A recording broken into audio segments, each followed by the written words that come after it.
श्री गिरिराज धरण की जय, श्री वल्लभाधीश की जय। मार्मिक बात प्रारंभ करनी है। चलिए, हो गई थी चल रही है, मतलब अच्छा चल रही है।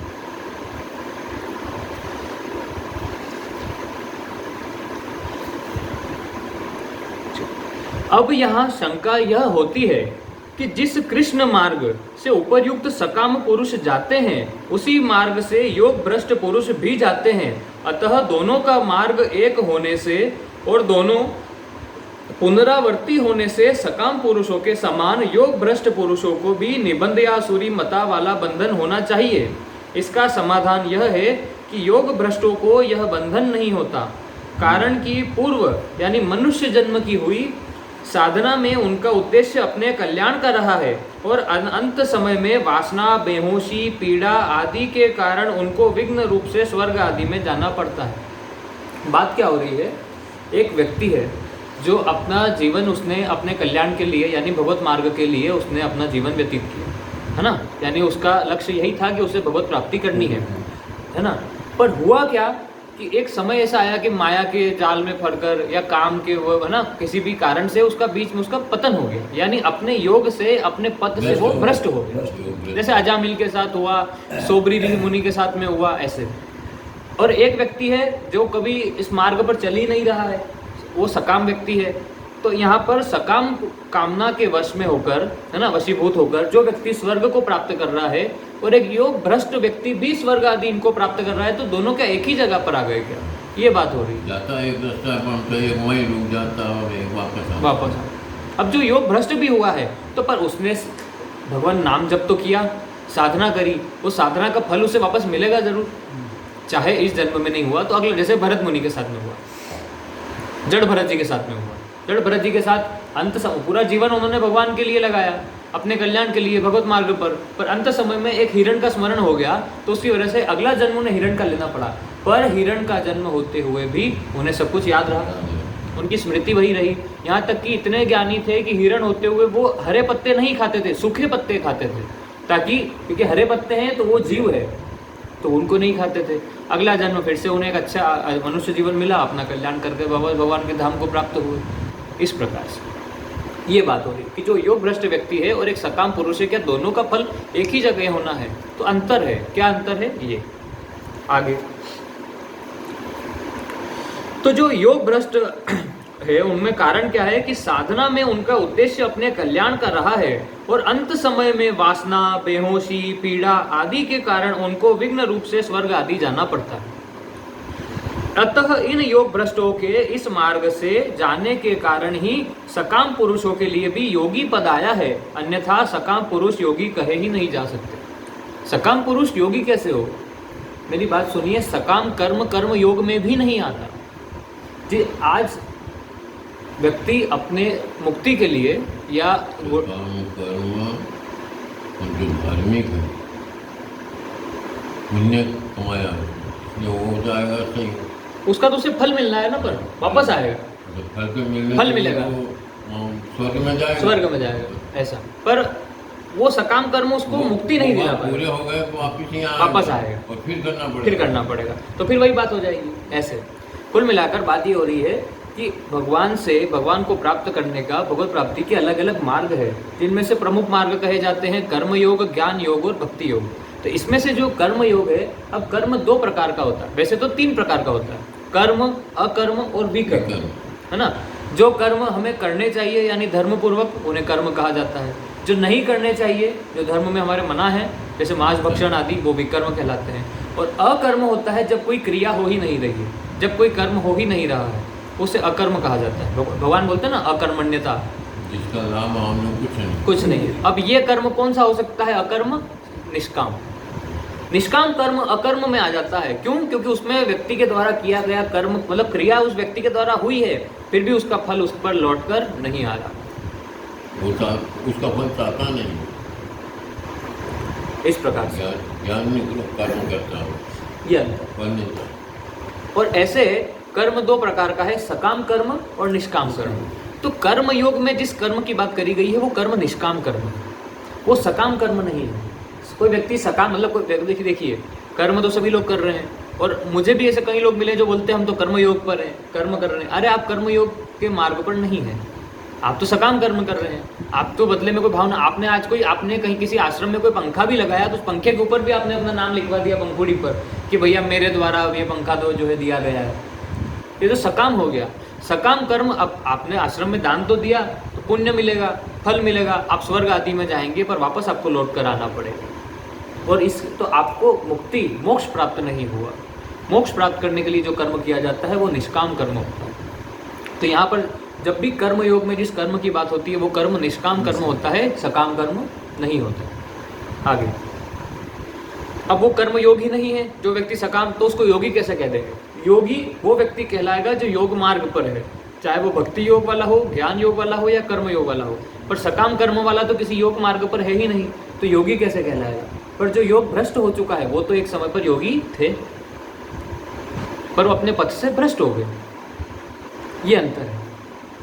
आगे, आसुरी संपत्ति का दूसरा फल है पतंती नरके अशुचो, जो कामना के वशीभूत होकर पाप, अन्याय, दुराचार आदि करते हैं उनको फल स्वरूप स्थान विशेष नरकों की प्राप्ति होती है। नरक भी एक थोड़ी है, अनेक प्रकार के नरक है। अलग अलग व्यक्ति के पापों के अनुसार व्यक्ति अलग अलग नरकों को भोगता है। जैसे सबसे भयंकर नरक जिसे कहा जाता है उसे रो नरक कहा जाता है। रो ये रो नरक जो है उसमें सबसे ज़्यादा व्यक्ति को यातनाएं दी जाती है। जो बड़ा ही पापी व्यक्ति होता है वो वहाँ जाता है। ऐसे आगे, आसुरी संपत्ति का तीसरा फल है आसुरी द्वेष योनिषु ततो यान्त्यधमाम गतिम, जिनके भीतर दुर्गुण दुर्भाव रहते हैं और कभी कभी उनसे प्रेरित होकर वे दुराचार भी कर बैठते हैं, उनको दुर्गुण दुर्भाव के अनुसार पहले तो आसुरी योनि की प्राप्ति और फिर दुराचार के अनुसार अधम यानी गति यानी नरकों की प्राप्ति बताई गई है। जो कभी कभी भी दुर्गुण दुराचार कर देता है, अंदर भरा हुआ है, जब व्यक्ति को मौका मिला तो उसने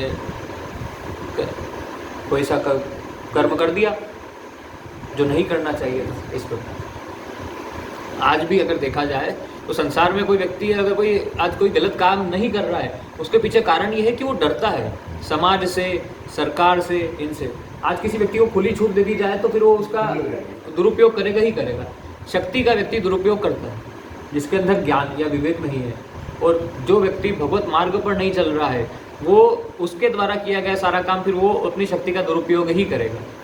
अपनी शक्ति का सदुपयोग सिर्फ वही कर सकता है जो व्यक्ति भगवत मार्ग पर चल रहा है। इसके अलावा संसार का कोई व्यक्ति अपने शक्तियों का सदुपयोग करेगा फिर आगे पाप होगा और फिर वहाँ पाप करेगा तो फिर नरकों में जाएगा। यहाँ पाप किया, आसुरी संपत्ति मिले, वहाँ फिर उसने पाप किया और नीचे चला जाएगा, नरकों में जाएगा। इस प्रकार से, वरना भगवान तो व्यक्ति को मौका देते हैं।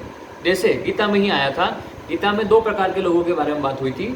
एक आए थे दुष्कृति और एक आए थे पाप योनि।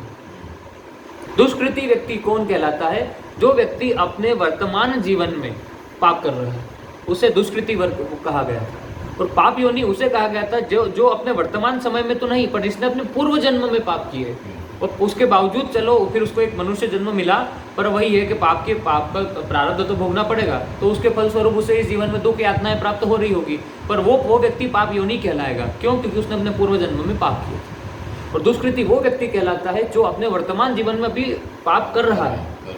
ऐसे भगवान ने जहाँ पर ये बात आई थी वहाँ पर भगवान ने बोला है कि इन दोनों लोगों को ही मेरी प्राप्ति का तो पूरा अधिकार है। बस ये लोग मुझे प्राप्त करने के लिए भगवत मार्ग पर चल पड़े, मेरी प्राप्ति का अधिकार सब छोड़ करके चल जाता है तो कोई बस, जैसे वाल्मीकि जी के साथ हुआ। चला जाता है तो ज्ञानाग्नि का प्रमाण बर्मात को कहते था। ज्ञान अग्नि जो है भस्म कर लेते पुराने जन्म। इस प्रकार ज्ञान रूप कर्म करे, ज्ञान रूप निष्काम कर्म करे, भगवान की तरफ चले तो फिर पुराने पाप सब खत्म हो जाते, पुराने पाप सारे भस्म हो जाते हैं। पाप होने सब कर्म करते। हाँ, हमारा जो संचित है, मतलब देखिए संचित तीन कर्म है। हाँ, इसमें भी ये तीन प्रकार है। एक होता है संचित, एक प्रारब्ध और एक क्रियमाण। एक क्रियमाण कहलाता है। संचित वो जो अभी तक पुराने इकट्ठे हो चुके हैं, पर अभी तक वो प्रारब्ध रूप में बने नहीं है। प्रारब्ध वो जिनको अब भोगना निश्चित है। अब तो मतलब अब जो आपके कर्म, जो संचित कर्म प्रारब्ध में आ गए, अब वो प्रारब्ध वो आपका होगा जिसे अब आपको भोगना निश्चित है। मतलब आपको अपना ये जीवन समाप्त करने से पहले या भगवत प्राप्ति करने से पहले जितना आपका प्रारब्ध रचा गया है उतना प्रारब्ध तो आपको भोगना ही पड़ेगा। चाहे बस भगवान की कृपा से ही हो सकता है कि भगवान आपको फिर एक साथ भोगवा दे, वो बात अलग है, पर अपना प्रारब्ध व्यक्ति को भोगना पड़ता है। और संचित अभी भी पड़ा हुआ है जो व्यक्ति ने अपने भी आज तक जो कर्म किए। प्रारब्ध खत्म नहीं होता, संचित खत्म हो जाता।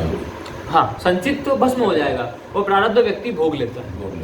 भोगना ही पड़ेगा। भोगना, प्रारब्ध तो भोगना पड़ता है। उसका जीवन बना उस प्रारब्ध से, तो जहाँ तक उसका शरीर है वहाँ तक उसमें भोगना पड़ेगा। ऐसा। और क्रियमाण है जो भी वर्तमान में व्यक्ति के द्वारा ज्ञानी और महात्माओं को, अच्छे महात्मा को दुख पड़ता है, देखते हैं अपन शारीरिक दुख, तो इसीलिए होता है कि उसका उनका प्रारब्ध ऐसा। कितनों स्वामी रामसुखदास जी को अपने ब्रह्मरंध्र की जगह यहाँ पर कैंसर था। भाई जी से हनुमान प्रसाद पोद्दार जी को उधर का कैंसर था। कई ऐसे महापुरुषों को हमने देखा। माधवदास बाबा की बात होता है ना, उसमें उनको विशेष होते हैं, वो प्रारब्ध बन जाते हैं और उनको भोगना पड़ता है। सारा एक साथ भोगवा देते क्योंकि जितने भी पाप हैं। प्रेम जी महाराज को भी, प्रेमानंद जी महाराज, उनको दोनों किडनी फेल है उनकी, ऐसे उनकी दोनों किडनी फेल है। व्यक्ति दोनों महाराज गणाचंद काढ लिया। महाराज काय समझ उड़िया बाबा के बाबा नहीं, रोटी राम। अच्छा, रोटी राम नहीं, उड़िया बाबा के साथ भी यही हुआ। अपने आए थे। अच्छा अच्छा। तो उनको मार दिए, काट दिए। चंबल साइड में कितना विद्वान थे, तो उनका तो मोक्ष तो हो गया, परंतु वो प्रारब्ध पूरा हो गया। ऐसा कोई प्रारब्ध होगा परंतु धन उड़िया बाबा के साथ भी ये हुआ था। उड़िया बाबा को उन्हीं के एक शिष्य ने जो है गंडासे से उनके सर पर मारकर उनके प्राण ले लिए थे। ऐसे वैसा ही हो गया। इनके ऐसे ही हुआ। यहाँ है, हाँ, मैं नहीं मिला हूँ। छोटे हाँ, वो तो बहुत साल पहले की बात है, हैं? 25-30 साल पहले हुआ। आपको छोटे जन्म ही नहीं हुआ तब तो मेरा। माँ प्रवचन किए तो मेरा तो जन्म ही नहीं हुआ। मैं हुआ होगा तो बहुत छोटे होंगे। हाँ, वो छोटे हुआ। कितना साल किया? 25 25 ही आसपास किया। साल का फर्क में लोग ये आए। हाँ, 25 साल तो वही किया। मदन को दोषी यहाँ था। जो हमारा पिताजी था, उन्होंने मजा ने भी 25 साल ऊपर में गया था। ज़्यादा हो गया और पिताजी ने ज़्यादा हो गया। आगे माँ शुच संपदम देवी अभिजातो वसी पांडव। केवल अविनाशी परमात्मा को चाहने वाले की देवी संपत्ति होती है, जो सिर्फ परमात्मा को चाहे, जो भगवत मार्ग पर चल रहा है, जिससे मुक्ति होती है। और विनाशी संसार के भोग तथा संग्रह को चाहने वाले की आसुरी संपत्ति होती है, जिससे बंधन होता है।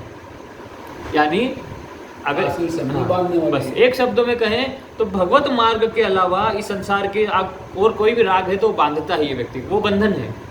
वो बंधन है, जन्म लेना ही पड़ेगा। जन्म लेना ही पड़ेगा। सिर्फ और सिर्फ भगवत मार्ग यही एक मार्ग है जो व्यक्ति को तार सकता है, जो व्यक्ति को मुक्त कर सकता है। बस इसके अलावा और कोई उपाय नहीं है, कोई उपाय नहीं। कलौ नास्ति है, वो नास्ति है, वो नास्ति है, वो गतिरन्यथा। ऐसे ब्रह्मा जी कह रहे हैं, ब्रह्मा जी कहते हैं इसको बृहद नारद पुराण में। हरेर नाम केवलम कल इति षोडशक नाम कली कलमश नाशनम नात्य परतर उपाय सर्ववेदेषु दृश्यते। ये भी कहते हैं ब्रह्मा जी कि भगवान के नाम के सिवाय अभी इस कलयुग में तो और कोई उपाय ही नहीं है। मैंने सारे वेद देख लिए मैंने सब कुछ देख लिया, पढ़ लिया। तो वो भगवान बोल रहे हैं नारद जी को कि बोले इसके अलावा कलयुग में भगवान के नाम के सिवाय अब और कोई उपाय नहीं है मुक्ति प्राप्त करने का, मोक्ष प्राप्त करने का। बहुत अच्छा उपाय है कलयुग में का। अब यही मैं इसी को तुलसीदास जी भी कह गए रामचरितमानस में, कलयुग केवल नाम आधार सुमिर नहीं जो नर करे विश्वास गाय राम बहुत नहीं पाया। बस राम बस भगवान का नाम वही आपको तार सकता है कलयुग। और आप सोचो कि यज्ञ हवन करके आजकल इतनी पवित्रता नहीं रही, आजकल शुद्ध उच्चारण नहीं रहा। आप यज्ञ में जो आहुति दे रहे हैं वो भी इतनी पवित्र नहीं रही। ऐसे जो जजमान आपके यहाँ आकर जो मंत्रों का उच्चारण कर रहे हैं, हो सकता है उनके मंत्रों का उच्चारण भी इतने ना हो स्पष्ट, है ना, उनमें भी त्रुटि हो सकती है कुछ भी। कर्म है वन वगैरह ये शुभ कर्म है, इसमें अच्छे लोगों में जाना पड़ेगा, फिर आना पड़ेगा, मोक्ष नहीं होगा। मोक्ष नहीं होगा। भाई कामना नहीं करे तो काही वाद नाही. हाँ, कोई दिक्कत नहीं. असं तुम्ही काही वाद नाही. आपल्याला हाऊस म्हणते त्याच्यात काही वाद नाही म्हणलं काही. हाँ, तो फिर कोई दिक्कत नहीं होती ना, फिर कोई दिक्कत नहीं, कामना करा मग सिद्ध नाही होत. आपलं कामना तर हे नाही काही योग फिर वो उल्टा पड़ जाता है.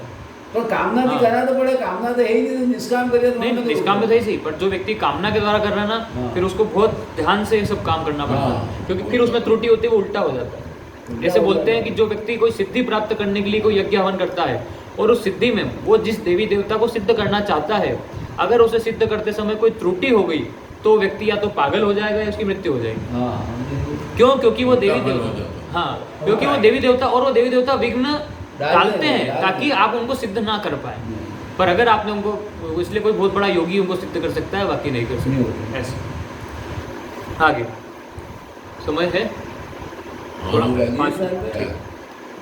हमारा सब काम हो गया। अच्छा ठीक है, ठीक है. घड़ी तो है, पर समय आपको कितनी बजे पूरा करना है? बस 9 बजे पूरा करना है. ठीक. हमारे कागजात गाड़ी है. 2-3 मिनट पहले छोड़ देंगे। ठीक है, ठीक. आगे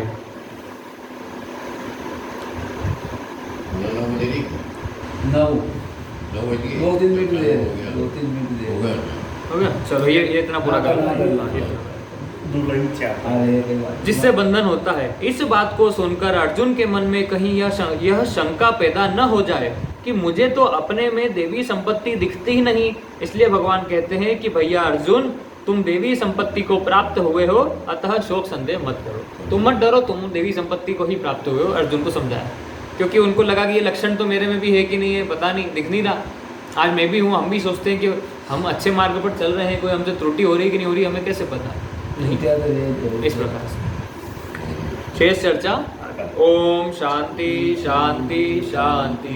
श्री गिरिराज धरण की जय. श्री गोवर्धन नाथ की जय. श्री वल्लभाधीश की जय. परम दयाल श्री गुसाई जी की जय. श्री विठल नाथ जी की जय. श्याम सुंदर श्री यमुने महारानी की जय. जय जय श्री राधे. पूछरी के लोटा की खूब खूब प्यारे.